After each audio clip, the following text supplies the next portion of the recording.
Chapter 8. The Queen's Croquet Ground. A large rose tree stood near the entrance of the garden. The roses growing on it were white, but there were 3 gardeners at it, busily painting them red.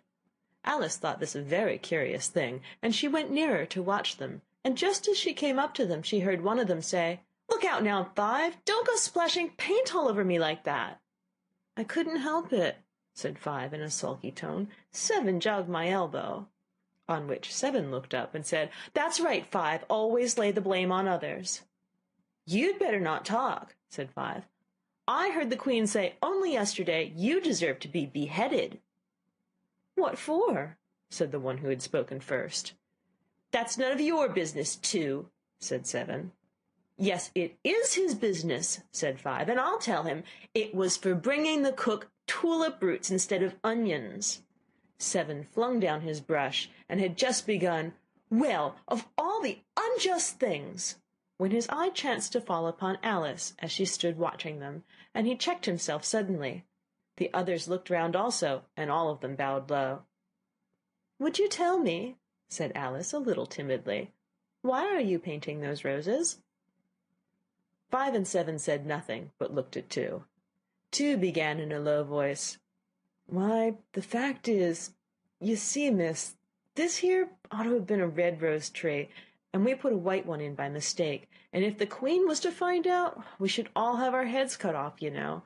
So you see, miss, we're doing our best afore she comes to—" At this moment Five, who had been anxiously looking across the garden, called out, "The Queen! The Queen!" and the 3 gardeners instantly threw themselves flat upon their faces. There was a sound of many footsteps, and Alice looked round, eager to see the Queen. First came 10 soldiers carrying clubs. They were all shaped like the 3 gardeners, oblong and flat, with their hands and feet at the corners. Next the 10 courtiers. These were ornamented all over with diamonds, and walked 2 and 2, as the soldiers did. After these came the royal children. There were 10 of them, and the little dears came jumping merrily along hand in hand in couples. They were all ornamented with hearts. Next came the guests, mostly kings and queens, and among them Alice recognized the White Rabbit. It was talking in a hurried, nervous manner, smiling at everything that was said, and went by without noticing her.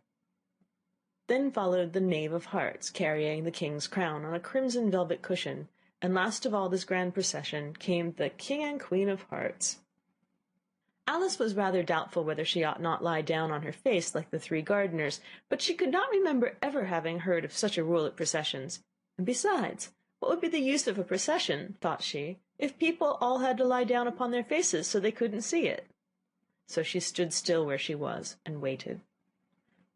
When the procession came opposite to Alice, they all stopped and looked at her, and the Queen said severely, "Who is this?" She said it to the Knave of Hearts, who only bowed and smiled in reply. "Idiot," said the Queen, tossing her head impatiently, and turning to Alice, she went on, "What's your name, child?"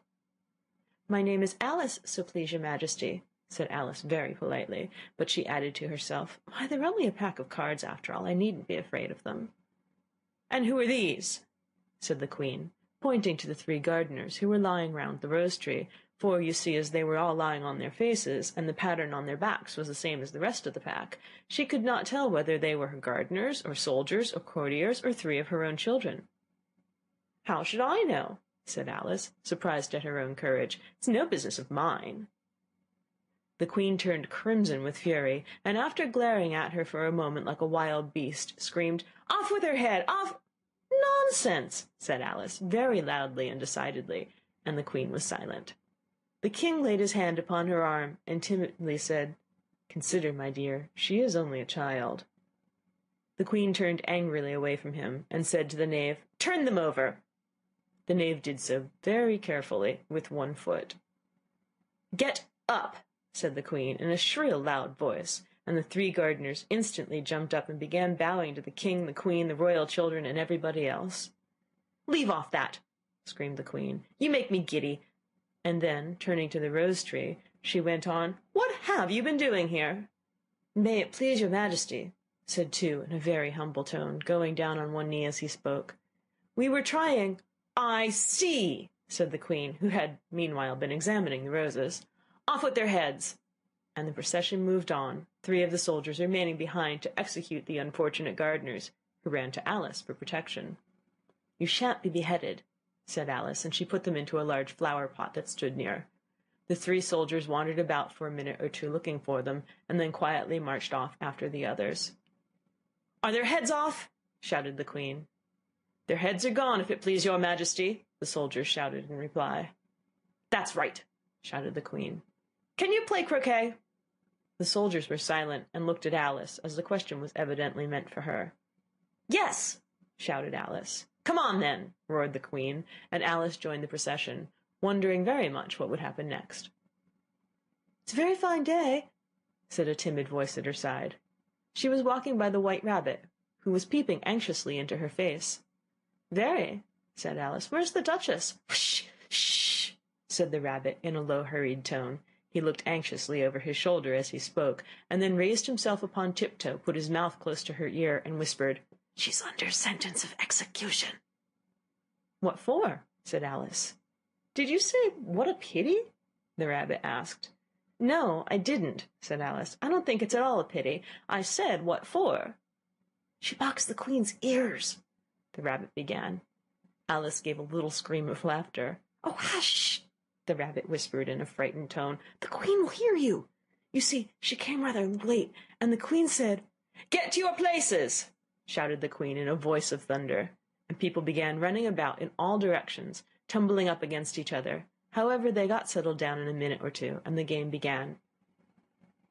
Alice thought she had never seen such a curious croquet ground in her life. It was all ridges and furrows. The balls were live hedgehogs, the mallets live flamingos, and the soldiers had to double themselves up and to stand on their hands and feet to make the arches. The chief difficulty Alice found at first was in managing her flamingo. She succeeded in getting its body tucked away comfortably enough under her arm, with its legs hanging down, but generally, just as she got its neck nicely straightened out, and was going to give the hedgehog a blow with its head, it would twist itself round and look up in her face, with such a puzzled expression that she could not help bursting out laughing. And when she got its head down, and she was going to begin again, it was very provoking to find that the hedgehog had unrolled itself and was in the act of crawling away.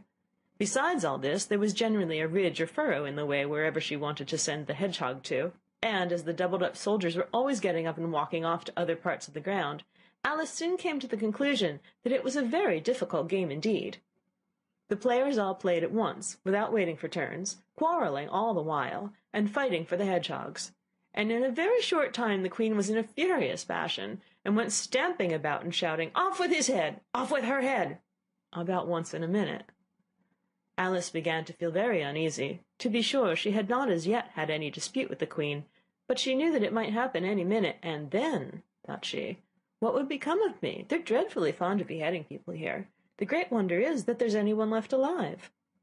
She was looking about for some way of escape, and wondering whether she could get away without being seen, when she noticed a curious appearance in the air. It puzzled her very much at first, but after watching it a minute or two, she made it out to be a grin, and she said to herself, "It's the Cheshire Cat. Now I shall have somebody to talk to."